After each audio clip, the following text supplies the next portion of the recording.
free identity protection as well. I saw that, and that's not limited to Allstate policyholders either, is it? No, it's not, Scarlett. You know, we looked and we said, okay, what can we do for our customers? Of course, first thing we said for our customers, we can get money back. Then we said, you know, everybody's digital today. So if you're a third grader, you're going to school online, or you're working from home, you're online. And the number of phishing attacks related to coronavirus is up like 600 or 700%. And we say, you know, people aren't that used to protecting themselves. So if we can make it available to everybody, and it's free. So free is free. This is not one of those deals where you sign up and if you forget to call us, then we keep billing your credit card. This is for the rest of the year. You don't have to be an Allstate customer. You go to our website or our app, and you can get free identity protection, which we believe people need. And I guess it's just this, we feel this spirit that we got to come together and everybody's got to lean in and do something different, because this is not like normal catastrophes. Right, right. I really appreciate the data that you're able to offer there on the phishing and the cyber threats that we might face, particularly when it comes to our personal identity online. Having said all of that, a lot of us are flying blind here because this is not something we've experienced before. And you alluded to that as much, even when you put in the shelter-in-place payback program. What kind of visibility do you don't have into the second half of this year? I know the first quarter got really disrupted. The second quarter, everything's just kind of up in the air. But what about the second half of the year? What are you thinking about? How are you thinking about it? Well, first, we're thinking the world's going to be different than it is today, and nobody really knows how. And so the first thing we said is, well, you know, the way you get through that is working together and having trust. So that's one of the reasons we did this, is we want people to trust us and be fair as we go through it. As you look at specifically, people will get back to driving. About a third of our time is spent driving to work, a third to do errands, and a third to see friends and family. And at least two of those have been hit pretty hard. But I believe once we get through shelter in place, people will start going back. How much, though, is unclear, right? Like if you're working at home 5 days a week right now and suddenly say, you know, I could do it pretty well 2 days. I could work at home 2 days a week. So suddenly driving is down by 2/5. So we don't know that. We also don't know what's really going to happen to the cost of accidents, because we do, sorry. So, Tom, we do have, there are some... Go on, I'm sorry. Go on, Tom.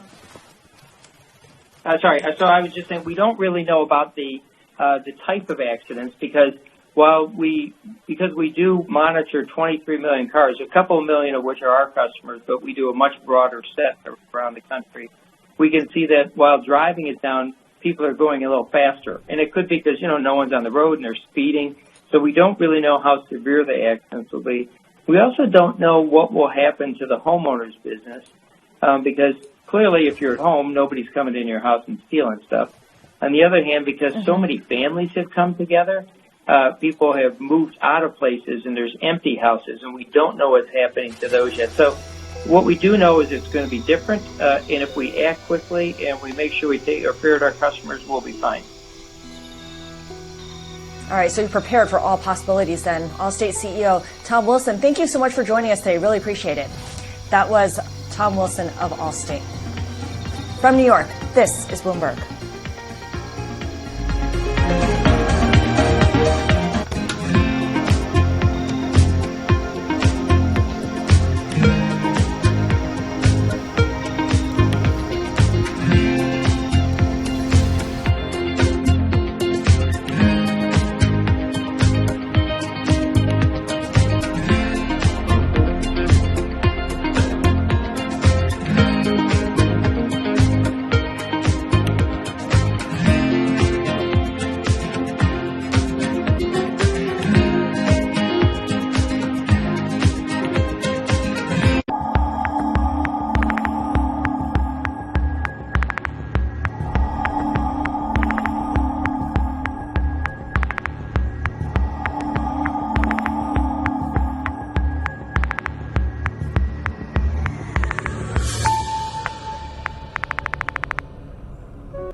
All right, Chinese video streaming company iQIYI falling as much as 13% at one point during the normal trading. This after Wolfpack Research released a report alleging the company overstates revenue and its subscriber numbers. Now, iQIYI did come out with a formal statement just a little while ago, and I'm going to read you the gist of it. The company believes that the report contains numerous errors, unsubstantiated statements, and misleading conclusions and interpretations regarding information related to the company. That's referring to the report out by Wolfpack. Joining us right now is the founder of Wolfpack Research, Dan David. Dan, we appreciate you being here. Very succinctly here, what is the thesis behind this report? Why do you think, what evidence do you have that this company might be making errors in its statements? Well, thank you for having me on, Romaine. And first, I'd like to just acknowledge and thank everybody and our first responders on the front line of this COVID virus that have been helping us all. Our thoughts and gratitude are with you. So, what I'm basically saying here is iQIYI, after a year of on-the-ground due diligence, is committing fraud and has been doing so prior to their IPO. What we saw from pulling their filings in China, their Chinese credit reports, which is basic due diligence that firms are not doing these days. They overstated their deferred revenue in 2015 by 260% and up to 86% in 2017 prior to their IPO, which means coming in and post-IPO, they've got that hole to dig out of. They're already saying they're bigger than they are. And they're not able to grow into it. So what we do and what we're known for is on-the-ground research. We don't just use a Bloomberg terminal. And we've done surveys on the ground in China, in Shanghai, in Guangzhou, in Beijing, and found that their users are about 40 to 60% less subscribers than they claim, and that they share revenue with some of their partners and take all of that revenue and show it as all of their revenue. Is that unusual? Is that something that other companies do as well in China, Dan? I know him. Commit fraud? It's happened quite often. In the last 10 years, we have been responsible for delisting over a dozen China-based companies for fraud. Nobody's gone to jail. Nobody's paid a fine. It's not only what China steals from U.S. investors. You've got the Luck and Coffee situation that just kind of came out and fell apart this week, and prescient to this conversation, right after close today, Cal Education, who Muddy Waters Research, one of our affiliated firms, wrote on in 2018 as committing fraud, just reported employee wrongdoing and fraud in their numbers. So that's two this week, and that tide's starting to turn again. When Saidi died, unfortunately, it's not unusual. Himself to the cult. So, Dan, I mean, when you sort of look at these companies, you talk about Luck and Coffee, obviously they had that massive sell-off once they actually came out and admitted that they had found some irregularities and how at least one of its executives was reporting things. Right now we're at a stage here where the company itself, iQIYI, is denying your report, saying that nothing's wrong. I guess as a short seller and as someone who is making a bet that your research is right, what is the process here that you're now taking? How much downside do you see, and can that downside actually sort of materialize itself if you don't get some sort of admission out of the company itself? I think it will materialize. And, look, I've been doing this for a very long time. They made the China Hustle, the lead protagonist in that documentary film. Do not jeopardize our rebellion for the sake of continue to do this work. And iQIYI is as big a fraud as I've ever seen in China. And I've done a lot of it. So I think the bet here, and most of the people who traffic in these names, active managers, are not really betting whether I'm right or wrong. I think they know I'm right. They're betting, we'll meet you at the edge of the mountain. Is the government going to act? Are they actually going to do an independent investigation like Luck and Coffee did? And that becomes the binary trade here. And maybe a year or two ago, that kind of stopped happening, where there wasn't any true independence in their board of directors. Much like we have here in the United States, I might add. But it is happening more and more now. We're having that kind of relationship where we're demanding that investigations happen to vet allegations. If you look at some of my allegations, they're very straightforward and very easy to vet. Right. And if there is a truly independent investigation here, the downside is unlimited. Yeah. So real quickly, we only have 20 seconds, Dan. Muddy Waters, were they part of this? Was this their idea, yours? How did you work together? Jonah, can you answer? We have stated we're affiliated with Muddy Waters from the foundation of Wolfpack Research, and to show how difficult it is to do on-the-ground research in China, it's frowned upon by the government, and we get harassed all the time. The breadth of this work took a year to do. So we were happy to have an affiliated firm be able to shoulder some of that responsibility. The best in the business, arguably the best short-selling research firm in the world, help us with that. Yeah. And, really we're able to vet each other's conclusions to make sure we get it wrong. Because if we're saying a company's doing something right and we're wrong about that, we're optimistic. If we're calling somebody a fraud and we're wrong, that's a very different thing. All right, Dan, we're going to have to leave it there. Dan David, really appreciate you taking our time to be with us today. Be well. Dan David, founder of Wolfpack Research. Stay tuned. We'll be back in a moment. From New York, this is Bloomberg.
All right, I'm Romain Bossett, broadcasting live from New York to our viewers worldwide. Scarlet Fu, of course, also joining me virtually. And Joe Weisenthal now joining us by phone. Normally, this is our Don't Miss This segment, but, of course, everything is a little bit different these days. Joe, what are you watching?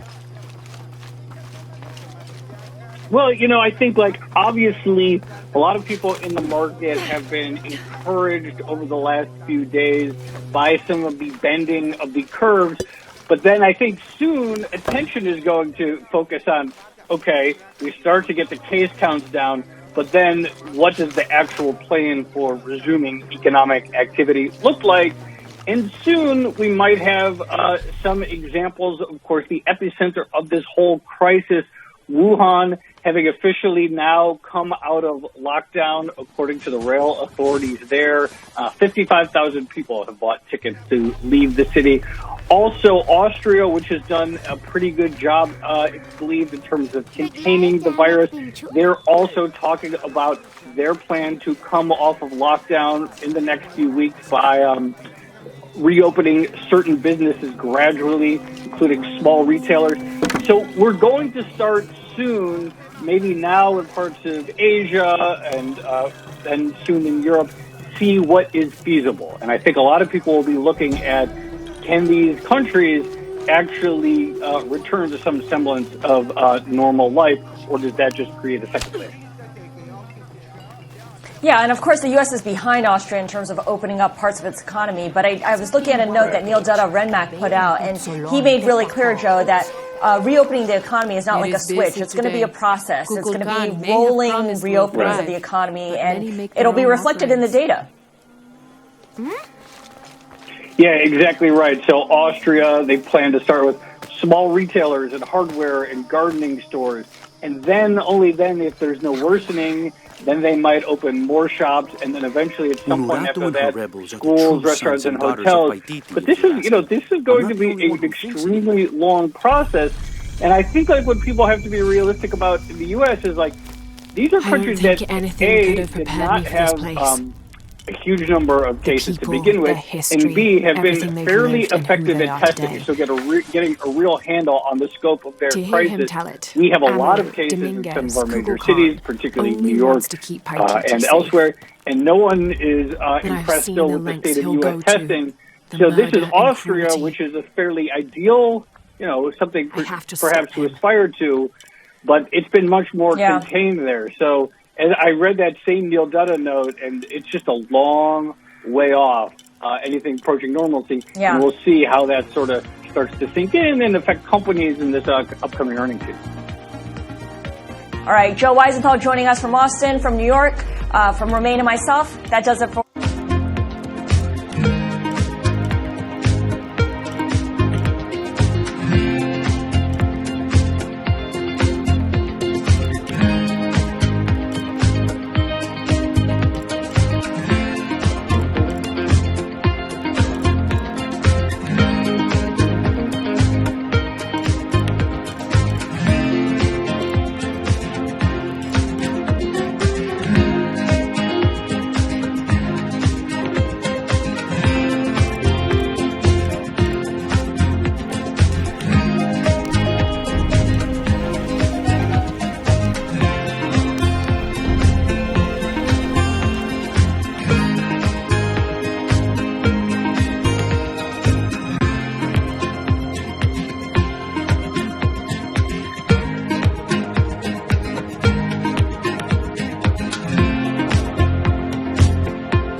virus will set the timetable for the economic reopening. Nearly 2/3 of voters believe the federal government is not being aggressive enough in its efforts to slow the virus. That's data that's somewhat at odds with the White House and some state governments seeking to reopen their economies as soon as they're ready. Just this afternoon, Larry Kudlow said he's targeting a matter of weeks for that. Guys? Kayla Tashi, as always, thank you very much for that. And we're out of time here on Closing Bell. From Sarah, Mike, and myself, thanks for watching. Brian Sullivan's got you covered next.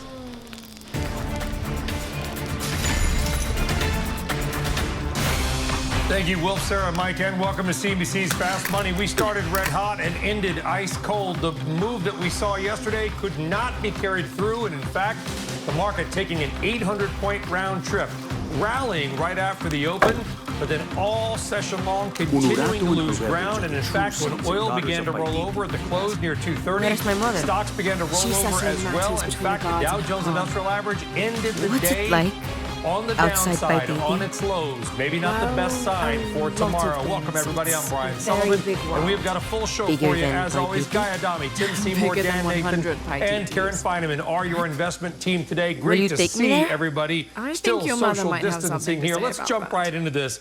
Guy Adami, because what you're looking for is it looked like we would carry through Monday's momentum. We did not. Do you have anything you can put your finger on? You can find your way back through the old irrigation system. This is why we rolled over. I'll meet you there. Yeah, pretty much everything we've been talking about for the last couple of weeks, Brian. I'm not trying to be a wise guy here, but since since that low we made a few weeks ago, and as it became somewhat clear the bounce was in play, we had been saying for quite some time that the logical level for this thing to bounce was 2790 or so in the S&P 500. We came within a little more than 1% of that today. So In terms of what it did today, again, I'm not trying to be funny here, but it really didn't surprise us all that much because it did exactly what it needed to do technically. Traded up to that level, seemingly failed. That's a 25, 26% bounce from that low. The VIX never really gave up at the GOAT. VIX closed higher today. You mentioned that oil rolled over. So, you know, I never thought this was going to be a straight line higher. It made a lot of sense to get where we got today. And I think in terms of the rest of the month, and I'm not trying to speak in hyperbole here, but I think the next 2 days are very important for the market. Why is that, Tim Seymour? And do you agree with Guy Adami? Well, first of all, he is a wise guy, so I do listen to him. And I think when you consider some of the levels, what seems to be the most expected outcome was that this market was going to do what it has done so far. And I want to get out there and say that I don't know it has to do what everybody thinks it's going to do. And I feel like I've been saying that, which is that double retests, checking the VIX to what it did in 2008 and 9 after it fell 50% and then hit people in the face for 85, 90% before pulling back and offering some safety, but not until we made fresh bottoms. So I think, yes, very important couple days. Also very important couple days because of the concept of containment and what's going on in other parts of the world where we might be getting that preview into, okay, so we don't really know where the global economy is going to be. We don't know where U.S. unemployment is going to go. We don't know where credit's going to decelerate to. We know that the Fed has done everything they can and essentially bought everything they possibly can by the second. And we now know that at least there are parts of the world that are getting on with it. And clearly, we don't know whether there's going to be a rebound. And I'll leave the health issues to the health experts. From a market's perspective, that's what prices you to 27 to 2,800 on the S&P points. And that's what I think is what we've done. So to answer your question about Guy, I think Guy's pointing out that people kind of expected some of this bounce. I don't think a lot of people expected it to be this extreme. And my view is I don't know that we have to retest the lows. I think we can consolidate a bit here, but I think the economic impact is something we're still waiting on. Yeah, and Dan, Nathan, I'm going to read a stat here that I came across today, and it's from Baycrest Partners. I think this is really interesting. It kind of goes to what you were saying yesterday. Monday was the 32nd time in history that the S&P 500 gained more than 7% in a day. 22 of the 32 occurred between 1929 and 1933. Obviously, we're not saying there's a depression coming, but those are not the 4 years that you want to have these kind of statistical similarities to.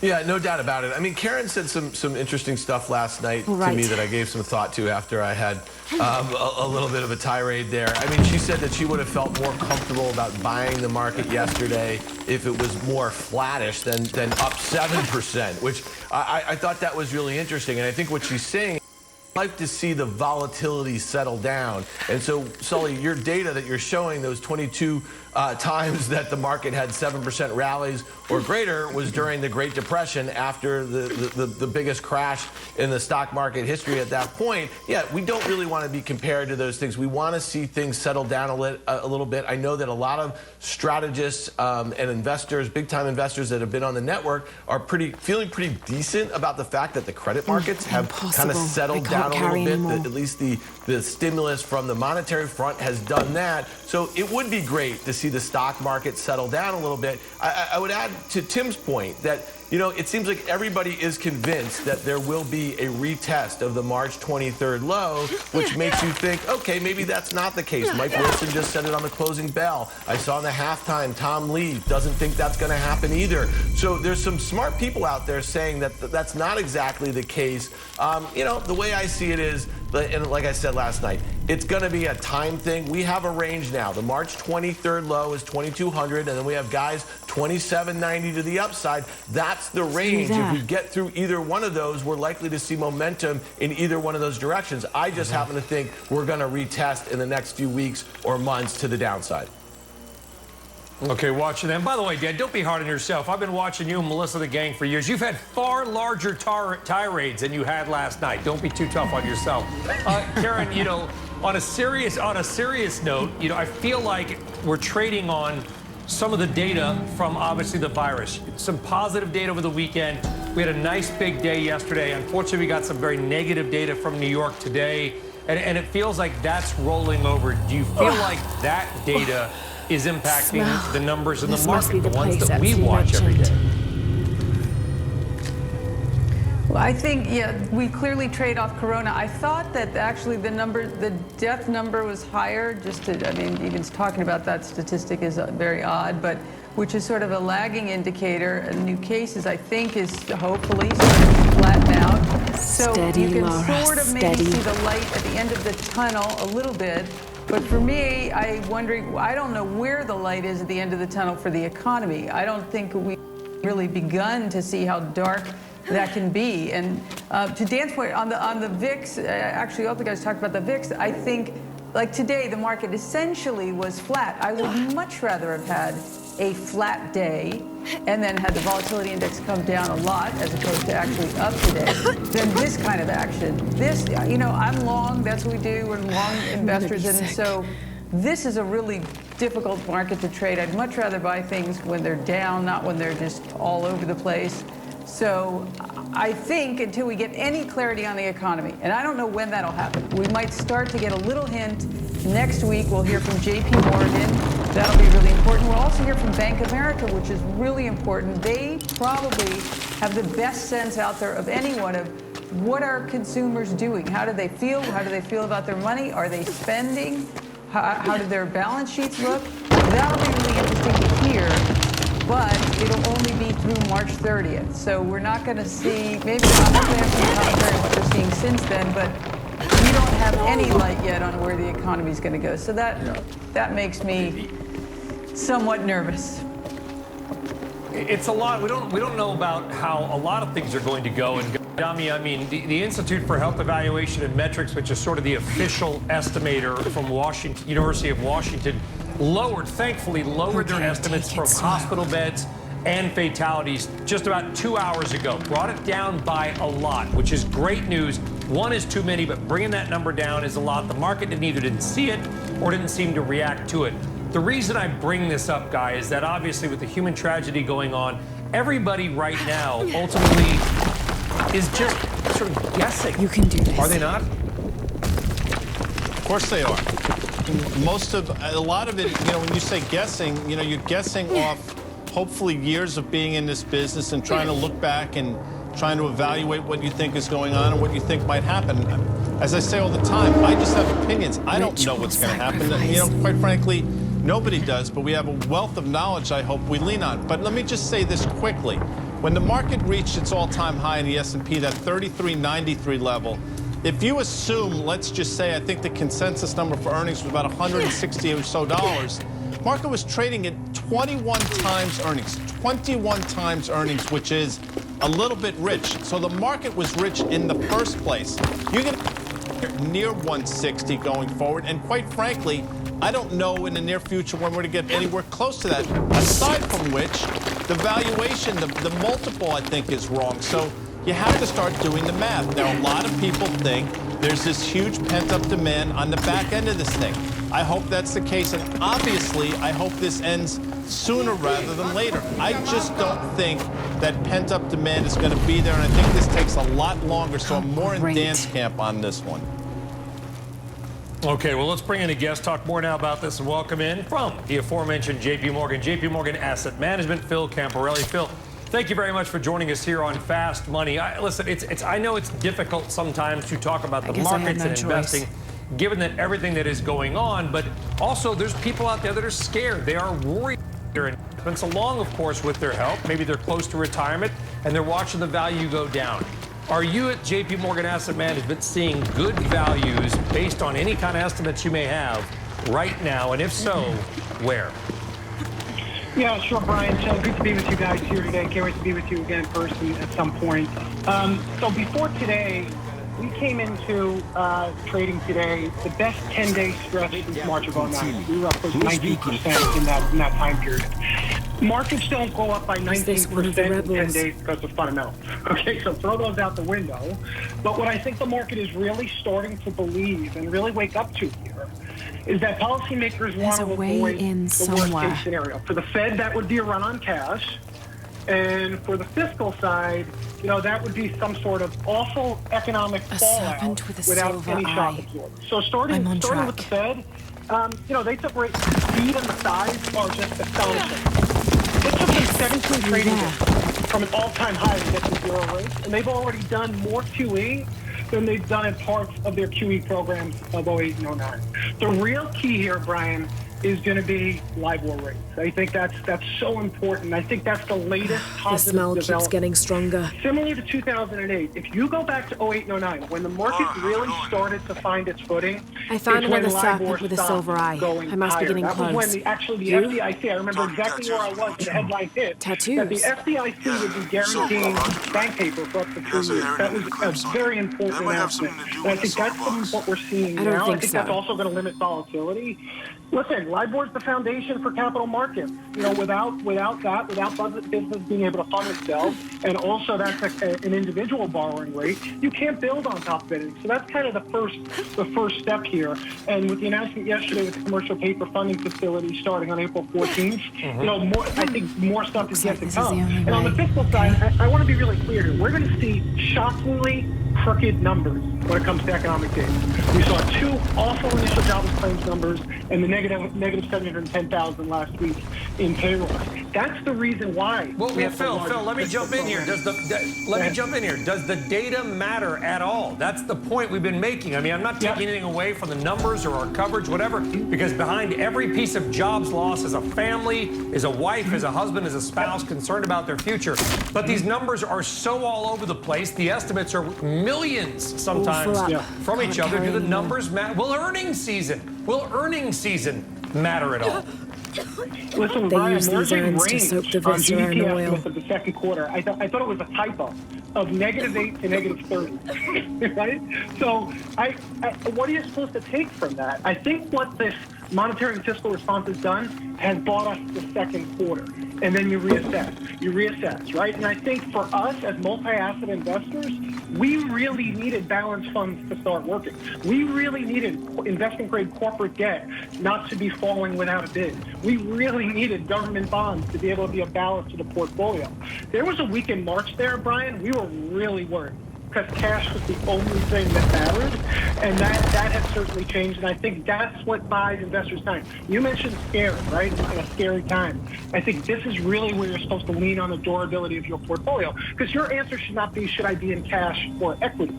You have to be able to wait out the storm through diversification, and I think that's what the Fed has provided for. Phil Camparelli, JP Morgan Asset Management. I know you can't wait to be back on the set with everybody as well. Phil, you and the best to you and your family. Thank you very much for joining us. Thanks, guys. Have a good one. All right, folks, again, take care, Phil. All right, tonight, again, we have got a special Markets in Turmoil. Listen, we have not seen this kind of stock market volatility since all the way back from 29 to 33, as we have talked about. We're up 800 the day down. Tune in tonight at 7 p.m. All right, coming up here on Fast Money, we have got the CEO of one of the hottest work-from-home stocks that is out there. The CEO of DocuSign will join us to talk about how their business has been going the last couple of months. And we're going to talk about Amazon. That's right, we have not forgotten some of these FANG stock stories. Mark Mahaney with a big new call on Amazon. We'll talk about it when Fast Money returns right after this. Keep up with the crisis, volatility, relief efforts, economic impact. Understand what's moving and why. Squawk on the Street on CNBC. Good morning, everybody. Squawk Box, covering the 3 R's on the latest readiness, relief, and record-setting results impacting the nation, your family, and your money. Squawk Box on CNBC. Watch or listen live on the CNBC app.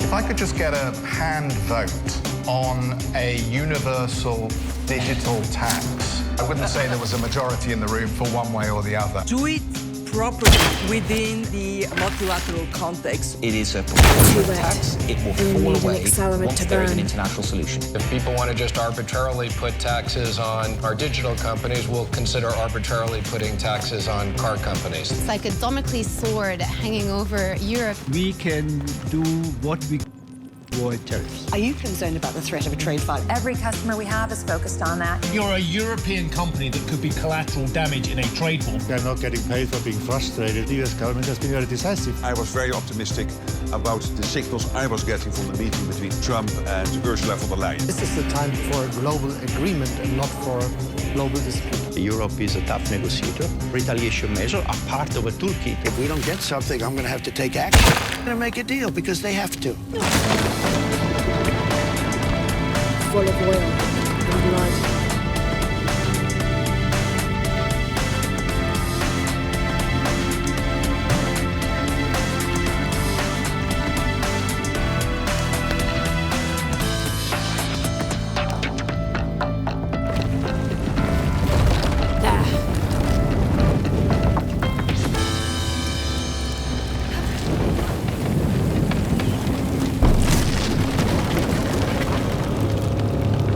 That barrier's down. You need to keep moving.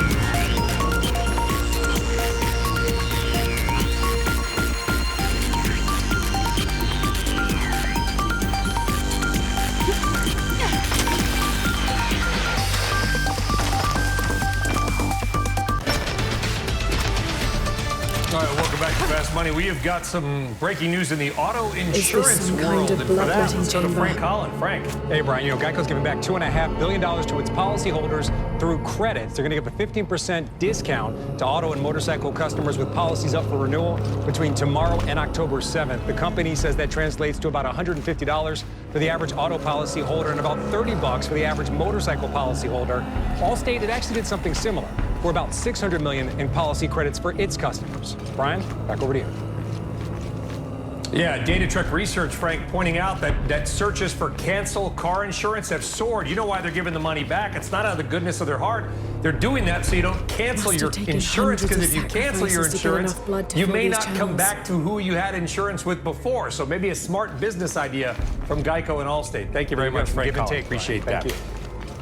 Yeah, give and take. We'll see what happens. All right, Frank, thank you very much. All right, let's talk now about one of the hottest stay-at-home, work-from-home stocks out there. This one is a real one that helps people get work done. That is DocuSign. That stock, $59 a couple months ago, almost $88, closed today down a little bit, but still year-to-date up 19% as the rest of the market sags. Let's bring in now Dan Springer. He is the CEO of DocuSign. Dan, the market is obviously very optimistic about your prospects. You probably have earnings coming up. So there are certain things you cannot get into, I understand. But is your business, as far as you can tell us, tracking as optimistically as the market believes it is? Yeah, so here's what I can tell you, Brian. There's two big forces that everyone's been talking about for our business. One is that as people drive digital transformation and the work from home situation, and it increases companies' need to do more from a digital transformation standpoint, that benefits DocuSign for sure. At the same time, we see the risk to macroeconomic weakness that everyone's very concerned about, and that will, like all companies, have a negative impact. Right now, when we balance those two, we still feel pretty good about how our business is going, and we're excited to continue to grow this business. As you know, last quarter we came out in the high 30s, 39% revenue, 38% billings growth. We think that's going to be a good portend for the future as well. Yeah, and with your business, I mean, are you also seeing upgrades within the service, the add-ons or whatever you might want to call them? I mean, you look at a company like Zoom, it's free, but then of course you want to, use it for more than 40 minutes. You got to pay the upgrade fees. There's professional versions. Have you seen existing customers also scale up their services with you? Yeah, absolutely. And remember, we have customers, we have almost 600,000 customers, from the smallest businesses up to the largest sort of Fortune companies. And we've seen across that there's more demand for volumes because people are doing more what we call use cases, more types of transactions that they want to take from an e-signature standpoint into their business today. And the other big growth driver for us, we get growth from the fact that people used to think about us primarily as a signature company. But now that we have the DocuSign Agreement Cloud, which is a much broader piece where we not only help people do the signing, but also the creation of agreements and the managing. So the DocuSign Agreement Cloud is leading to another set of growth drivers for us. You've got real estate models, you've got legal models as well. Dan, we've talked a lot about weakness and concerns in the real estate market with mortgages. Are you seeing certain pockets of strength and weakness within your business? In other words, maybe you could give us some kind of an indication as to how the economy, the underlying economy really is going. Absolutely. So real estate's an interesting one because while a lot of people are concerned there's going to be a slowdown, we haven't yet seen that at DocuSign. We have done some things for some small realtors where we've created programs to give them attractive pricing in coordination with the National Association of Realtors. But if you look at the industries that are really doing well right now, you think about people that are in financial services. A lot of government agencies are doing more. That includes things like, the Atlanta, California, up to federal, so kind of all three levels, state, municipal, as well as federal. And we see a lot in healthcare and life sciences as well. So those are areas that I'd say we see particular strength. The areas probably not surprising to you where we see the biggest challenges are people in the travel, the hospitality space.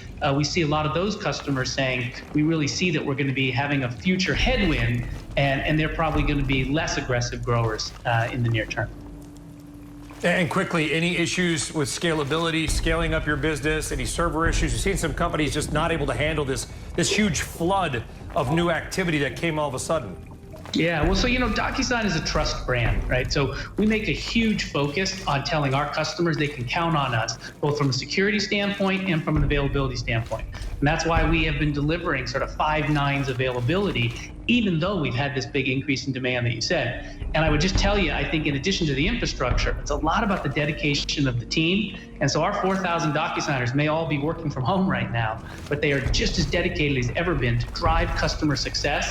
And a big part of that is being available. Okay. Dan Springer, CEO of DocuSign. It's been a hot stock and a tough year. Dan, thank you very much. Appreciate that. Best to you and yours. Karen Fineman, you love DocuSign. Did you like what you just heard from Dan Springer? I do. I mean, I love the product is, especially at a time like this, everyone working remotely, it's a necessity. And I haven't used some of the add-on products. I see that as a really interesting potential for them. Clearly, the stock is not cheap. I don't know if we'll see, if things return to normal, if we'll see that valuation come in. But in terms of a product that absolutely adds value, I really like it a lot. Yeah, Karen, thank you very much. By the way, after hours, the stock sort of gaining back. Not all of what it lost today, but a little bit. It's up about 1.5% right there. All right, coming up after the break, when we start to ease some of our social distancing restrictions and head back out, will we go to a restaurant? One analyst doesn't think so, and he's got a stock that he believes will benefit from how we're going to live over the next couple of months. There's the name. We'll talk more about it. Plus, why is Slack's debt offering genius, according to one of our traders? Find out next.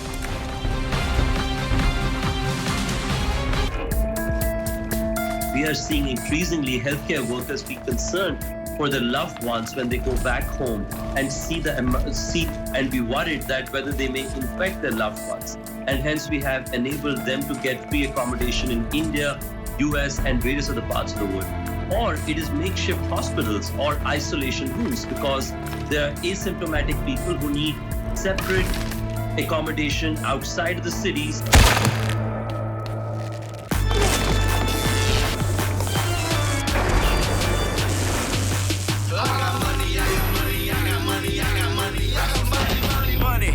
Daybreak in the US. Start on top of the news. Political turmoil and the Eurozone heating up. Global markets. Stocks rebounding. Ahead of the game. Time for this morning's big money stories. Brian Sullivan, Worldwide Exchange on CNBC.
Too heavy. Needs more torque.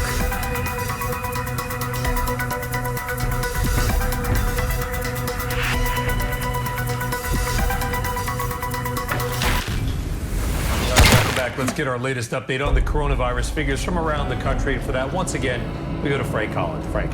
Brian, here's the very latest. Democrats are accusing President Trump of waging a war against independent inspectors general after he effectively removed Glenn Fine as the head of the panel created by Congress to oversee how $2 trillion in stimulus money will be spent. Last week, the president fired the watchdog who helped spark impeachment proceedings against him last year. Patients with autoimmune diseases are running out of hydroxychloroquine as President Trump repeatedly touts the drug as a COVID-19 treatment. Doctors telling CNBC.com widespread shortages are emerging across many states. Amazon is testing a disinfectant fog at a Staten Island warehouse after recent protest over employees' safety. The practice is commonly used by airlines and by hospitals. And last month, Airbnb promised full cash refunds to qualifying travelers whose trips were impacted by the pandemic. Now, some of those customers are complaining the home share is making it difficult to get their money back. Several guests telling CNBC.com the company is only offering travel vouchers unless they can prove they're subject to travel restrictions. As always, for more coronavirus coverage, head to CNBC.com. Brian, back over to you. Oh, Frank, thank you very much. All right, coming up after the break, we'll get back to the business of fast money, talk about 3 big analyst calls, including Netflix. Everybody's watching it, but if the stock come too far, too fast. Also, could GM run out of money by summer? We'll find out. Stick around.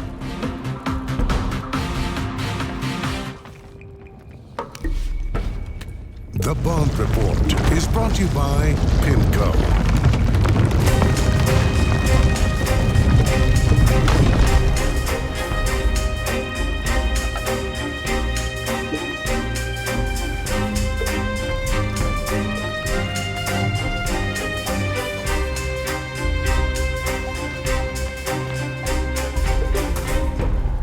The Bond Report is brought to you by PIMCO.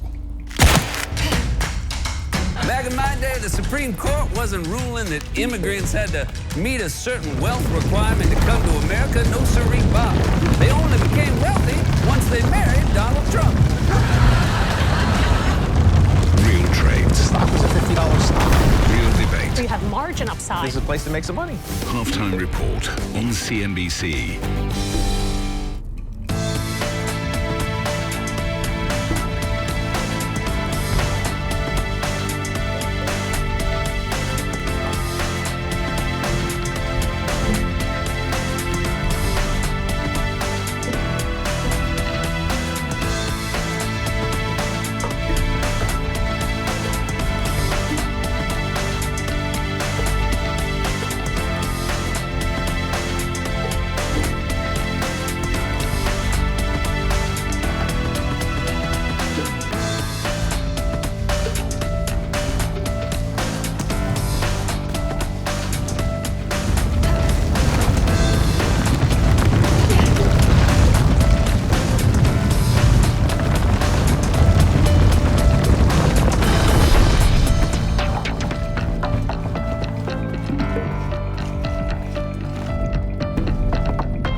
CNBC and Fast Money here. We are going to talk about 3 big analyst calls. We're going to do a little fast money inside of Fast Money, and we're going to start with one of the biggest companies and biggest stocks of them all, one of the FANG names. And that, of course, is Amazon. A very positive report from RBC Capital Markets. Mark Mahaney basically saying that this is going to be a stock you need to take a bet on, that online grocery trends obviously are growing now, but will be sticky even after this current situation is over. And Amazon, Dan Nathan, will also benefit from voice, from Alexa. I know you like the chart, you like the call. Yeah, I mean, listen, Mark has been a steadfast bull on Amazon, and as it relates for years now, and as it relates to the chart, it's a pretty constructive chart. It got back up to 2,000. That was where it was prior to its Q4 earnings. To me, it looks really set up to pop on the slightest good news of broad market news. That being said, there's no doubt about it. They are benefiting from all the horrible things that Americans are being forced to focus on now in this lockdown during this pandemic. Just, it goes from AWS cloud usage to their access to Whole Foods and the logistics there. I mean, the list goes on and on and on. Obviously, the investments they've made in voice. So for years, at times when people like me have been trying to be critical about Amazon, about the lack of profitability, plowing that all into R&D, well, it's working out. Good for them. I'm not smart enough, Karen, to analyze stocks, but listen, we're all ordering online now when we can. Certainly, it's tough to get a slot on delivery, by the way, but we're trying to. But I wonder if when this is over, we're going to sort of reconnect with the brick and mortar side of the story. I mean, I actually miss going to the store. Those folks are working their tails off, putting themselves at risk, doing it so we can have food. I wonder if there's another side to this Amazon story that we're not aware of yet. Well, I could bet that the mall REITs certainly hope there is. I just wonder what brick and mortar are going to be left and how will they be doing business? Are they ever going to have the kind of footprint that they used to have? I mean, as to Amazon, I mean, they've clearly made themselves almost a necessity for probably every home I know, but I don't know that. I think people that will be embedded in their lifestyle for a while. I just don't know, though, is that worth any price? Now to bring that barrier down. As much as it doesn't matter because they're so important to your life. I don't really completely agree with that theory. So at some point, I think the valuation is just excessive. I don't know if we're there or not. He's had a good call for a long time, but I'm not a buyer right here. Now to find the silver box. Guy, what about you?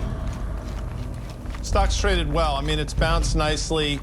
Technically, if you're into that, it's done everything really it should do. So I understand what Karen's saying 100%. There's no reason to go flying into Amazon, but you have to admit, I mean, it's actually held up rather well. And maybe this environment lends itself to exactly what they're doing. The flip side, of course, being you have to wonder what the consumer looks like on the back end of this. So does their dominance get mitigated by the fact that the consumer might slow down in a meaningful way? I don't know the answer to that, but what I will tell you is, to Dan's point, stock's traded really well, so maybe it's trying to tell you something. All right, good call there on Amazon. Mark Mahaney, thank you very much. All right, let's move on to call number 2, and that is Constellation Brands, and we're getting a note from UBS calling it dislocation too compelling, upgrade it to buy. Tim Seymour, you're a lot smarter than I am, but I'll summarize for the audience. Here's the call's basic thesis. When we come out of this, we're not going to restaurants. We're going to sit in Central Park and sip some Constellation brand wine at a very socially acceptable distance. Well, we certainly want to do that and look forward to doing that. I've got 2 more days of abstinence for Lent, by the way. I can't wait for that. But Constellation Brands, you talk about the dislocation. That was something where you actually saw their stock. There's the little rebel prince. From 205 to 210 down to almost 105. It was cut in half. If you think about their core business, they're actually going high single digits in terms of their beer business. They're growing mid-single digits in terms of their wine and spirits business. They're outflanking their competitors. They've seen consolidation in the industry, and they've been winning. If you think about actually the off-premises, on-premises consumption dynamic, again, who's got exposure to the restaurant industry that we're all questioning where and how quickly it will come back. And so to that extent, they're more defensive than some of their other wine and spirits peers because they're about 10 to 15% off-premise versus about 15 to 20, on-premise versus some of their peers. I like the stock. I'm long the stock. Incredibly well run and incredibly innovative, and a global company that I think at some point Mexican production is actually a benefit for them again in terms of margin. Get out of the way! And still hanging on. I know it's late. You're able to do it. Even with all the stuff going on, Tim Seymour, you're a better man than I am.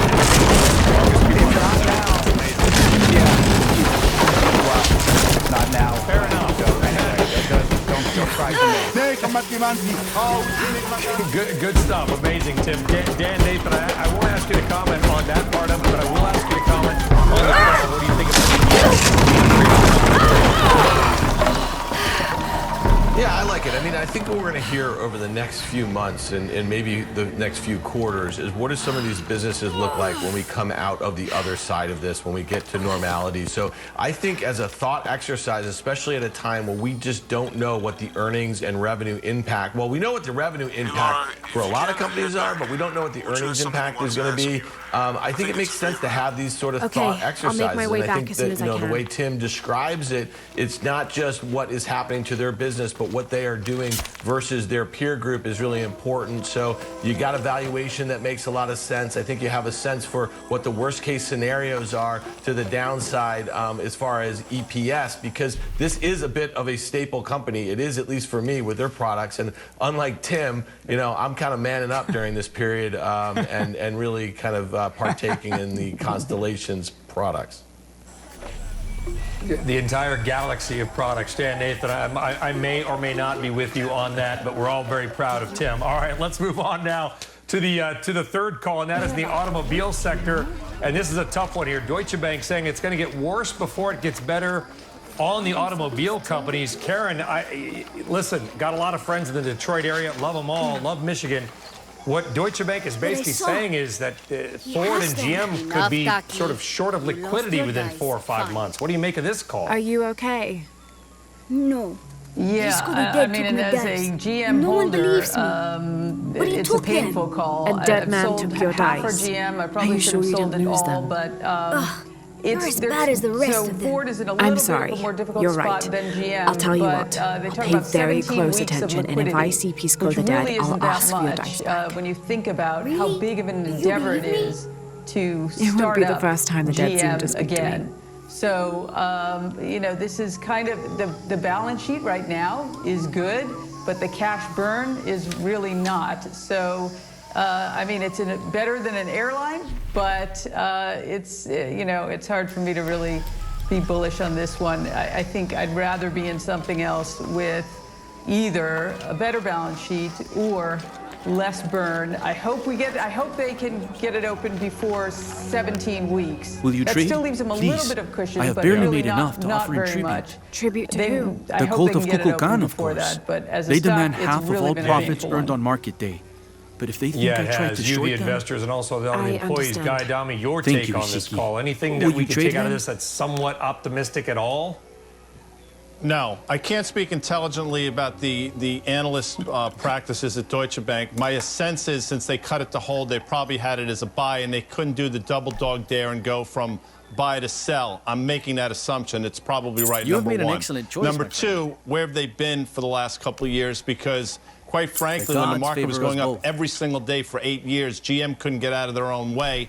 In an environment where the autos were crushing it, GM and Ford were not. We talked about that for years You have made on an this excellent show. choice, my And number three, I mean, this is not to cast aspersions. It's got nothing to do with GM. But you The talk about gods a favor us cautionary both. tale about bailouts. I mean, look where GM now is, and look at where it was when it came You have out made an excellent in choice, my 09 and whatever it was. I mean, it's really interesting to see. So I am certain I've you said will it for a find it long useful. time. I understand the valuation call. I have not You been have a made an fan of excellent GM, choice, my friend. and this call does nothing to sway me I am the other certain way. you will If find it anything useful. else, I'm waiting for Deutsche Bank in a week from now to cut them to sell with a $21 price target. And my sense is that's probably coming, Brian.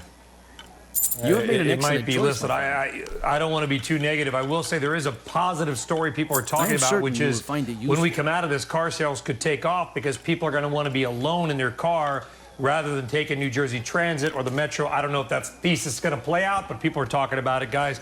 Amazon, Constellation, and Deutsche Bank. Good stuff there. All right, coming up after the break, we're going to talk about, well, what else? Slack. They've got a big debt offering. Dan Nathan thinks it's a genius move. We don't hear that kind of language. Misspelled genius, which is probably not good. We could all use a chuckle, folks. By the way, 7 o'clock tonight, Markets in Turmoil special. We're back right after this.